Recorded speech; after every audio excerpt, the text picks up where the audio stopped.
A falta de padres. Nós vemos atualmente no Brasil que há uma grande. Eu não sei dizer se a palavra seria caristia, porque caristia seria pobreza, mas um grande déficit de padres. Tá? Tem padres cuidando de 10 paróquias ou mais, tem regiões do Brasil que demoram um mês para o padre chegar no local e assim por diante, porque infelizmente os nossos empresários modernos não são como os empresários anteriores que estavam preocupados em criar seminários tal para ajudar as pessoas mais pobres, porque você ajuda muito mais as pessoas mais pobres formando um padre do que fazendo assistências sociais que acabaram sendo gastados em vão, porque se a pessoa tem uma carestia muito grande, ela nunca teve acesso a nada, e ela não tem uma educação a respeito daquilo, ela não tem a caridade cristã e nada, ela vai acabar gastando aquilo em luxúria, em algo desnecessário, então vai acabar faltando.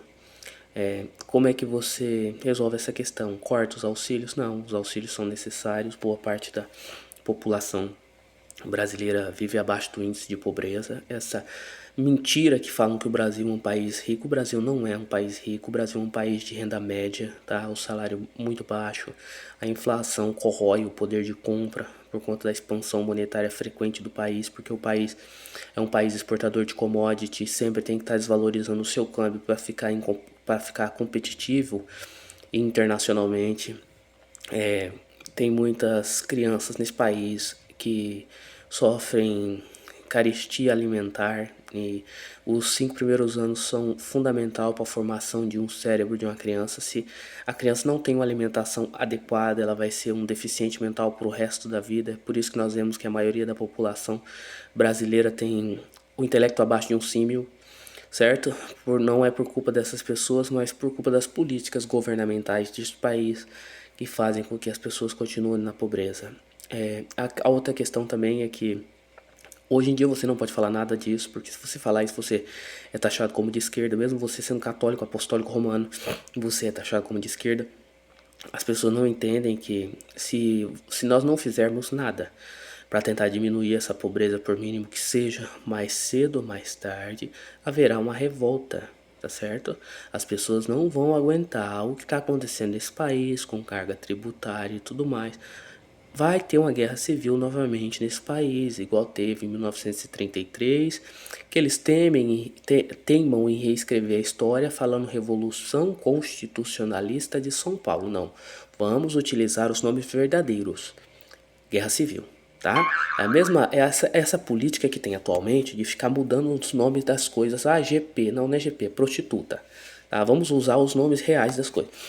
Este país tem um grande problema de um racismo velado. Isso não é aquilo que a esquerda prega, tal, aquele milho e nada. Eu estou falando que há regiões desse país que tem um certo de preconceito com pessoas mais humildes e assim por diante. Elas são tratadas como inferiores, tá? Que no caso elas são, mas não por escolhas delas. É a condição e o meio que fez com que elas se tornassem aquilo. Então, por exemplo, eu vejo muita gente criticando o pessoal do Nordeste. Até hoje eu não conheci nenhum nordestino petista. É impressionante. Será que todos os nordestinos petistas saíram do Nordeste e vieram pro Sul? Porque eu não encontro. Então nós temos que parar com esse negócio de propaganda. Olha, eu morava no estado de São Paulo. Eu nasci no estado aqui, mudei pra lá com 3 anos, vivi 20 e tantos anos lá.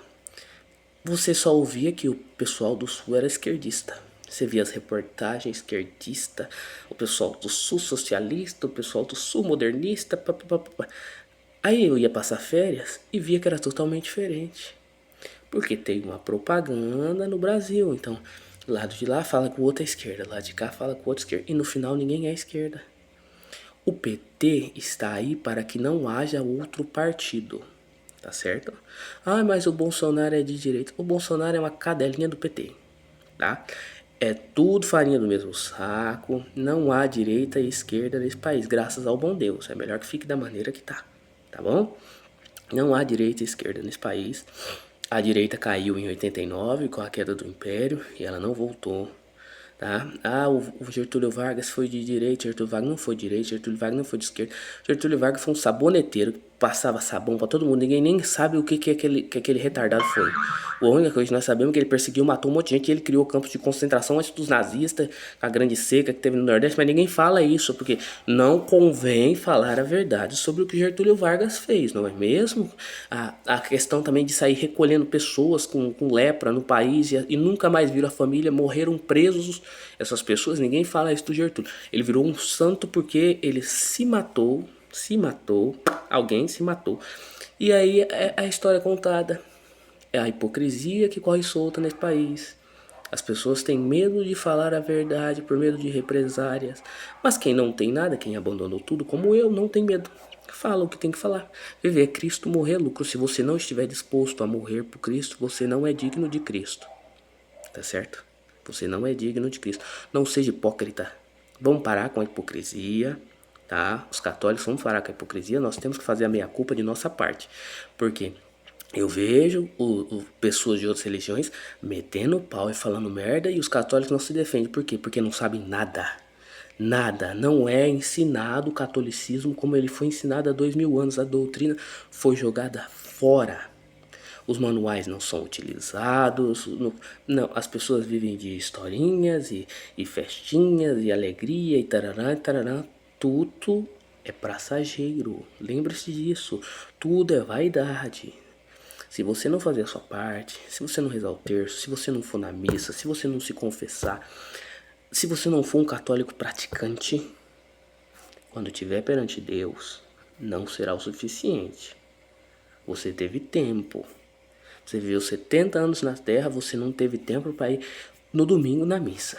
Você mora em frente à igreja e você não pode ir na missa. Tá? Eu ando quarteirões de distância para mim ir na missa. Todo domingo, já fui doente, já fui passando mal, já fui embaixo de chuva. Eu faço a minha parte. Se eu não posso ir no domingo, eu vou no sábado. Se eu pudesse, eu ia todo dia, mas eu não posso, eu tenho que trabalhar. Entendeu? Trabalho de segunda a sábado. Então, eu não posso.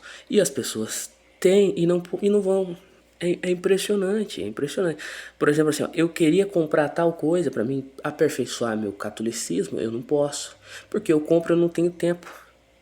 Comprei o catecismo amarelo para ler o catecismo, eu não consigo ler o catecismo, tá fechado, porque eu não tenho tempo.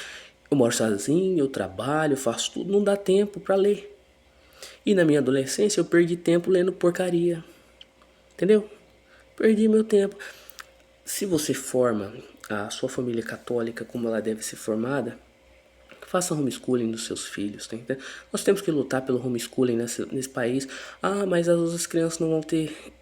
Olha, o país está da maneira que está porque permitiram escola privada. Se esse país não tivesse escola privada, a educação seria melhor. Tá? Se algum deputado estiver ouvindo isso, proíba a escola privada, porque a partir do momento que o filho do deputado estiver na mesma escola do pobre, a coisa vai ser totalmente diferente, porque essas pessoas são presentes. Elas vão nas reuniões dos filhos, tal, enquanto os pais os pobres estão se fudendo trabalhando, não podendo ir em reunião, tal, 2 serviços para manter uma vida mais ou menos na escravidão brasileira. Que esse país é uma escravidão constante. Se você não decidir abandonar tudo e seguir a Cristo, você vai se matar ou ficar louco. Porque, entendeu? Aí você pega e fala pra mim assim, por que a educação ficou desse jeito? Porque segregaram a população. Estão fazendo uma subplantação de elite dentro desse país.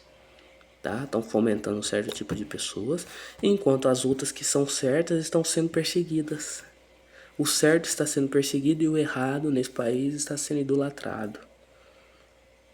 Parece que é uma agenda de Estado. É impressionante.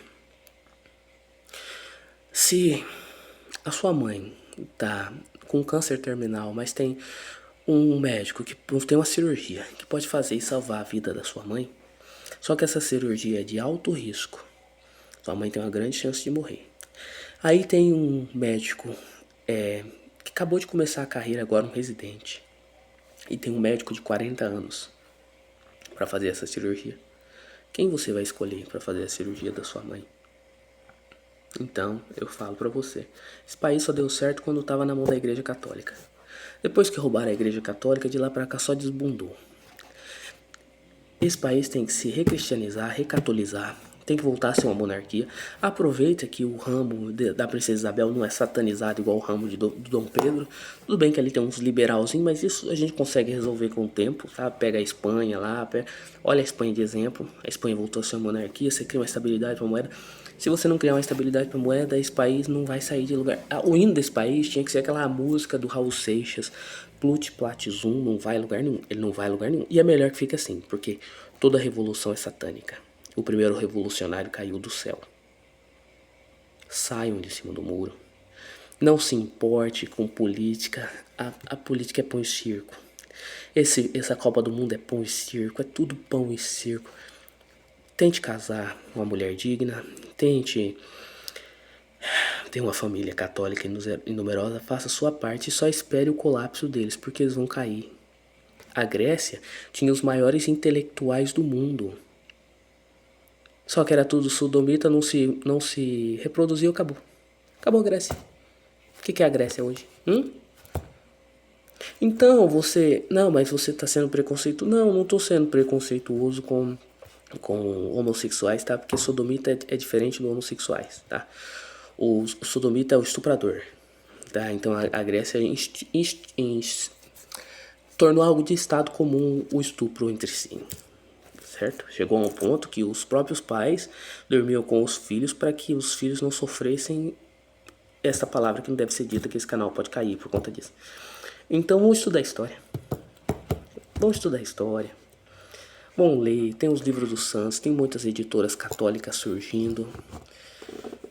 Mas a pessoa tem vídeos no YouTube, tem a cada minuto sobre conteúdo de pessoas falando do catolicismo, mas o pessoal quer ver vídeo engraçado. O pessoal quer hedonismo, o pessoal quer luxúria, o pessoal só quer prazer.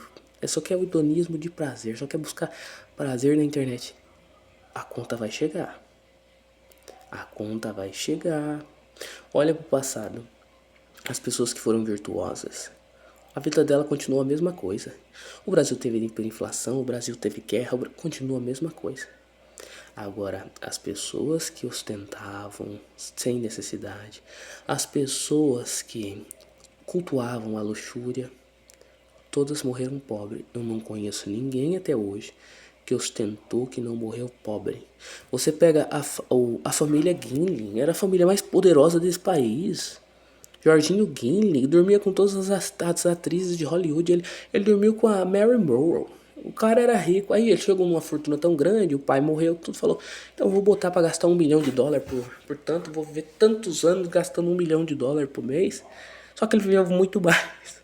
O plano de Deus era muito maior do que o que ele calculou e morreu pobre de favor no Copacabana Palace.